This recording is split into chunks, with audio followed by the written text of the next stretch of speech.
Bonjour à tous et à toutes, chers amis du football.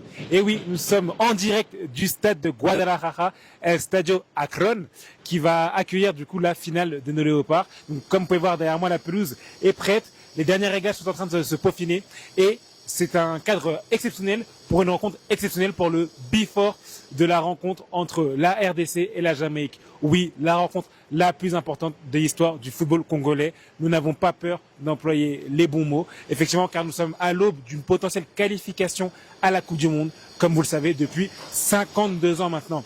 En effet, les Léopards sont focus. Nous avons eu le coach en conférence, les joueurs avant la séance d'entraînement, les cadres qui ont pris la parole pour s'exprimer, pour dire que le groupe est soudé et prêt pour cette rencontre. Bien évidemment, tout est à suivre et tout reste à faire. Mais en tout cas, tous les Congolais, nous le savons, vous êtes derrière l'équipe de la RDC et pour ce before vraiment exceptionnel, dans un cadre encore une fois, on le rappelle, exceptionnel, nous essayons de nous faire vivre l'expérience du mieux qu'il soit, peu importe où vous soyez à travers le monde.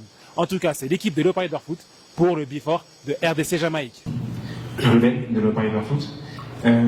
Malheureusement, la RDC a failli à une qualification en 2018, puis en 2022. Là, c'est la troisième tentative, on va dire, on est proche du but.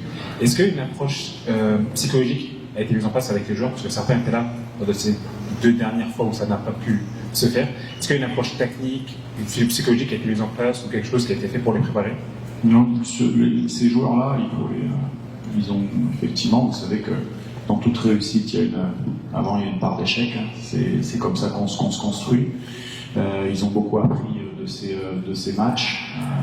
Je me rappelle quand j'avais commencé il y a 3 ans et demi, bientôt 4 ans maintenant, ce projet, c'est parce que j'avais discuté avec eux et qu'eux voulaient absolument laver cet affront et connaître une Coupe du Monde dans leur carrière.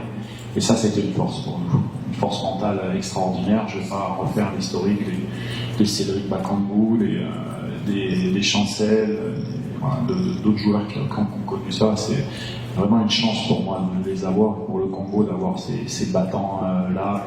Et mentalement, je peux vous dire qu'ils sont très, très, très déterminés pour le match de demain et qui transpirent leur leadership sur l'ensemble du groupe.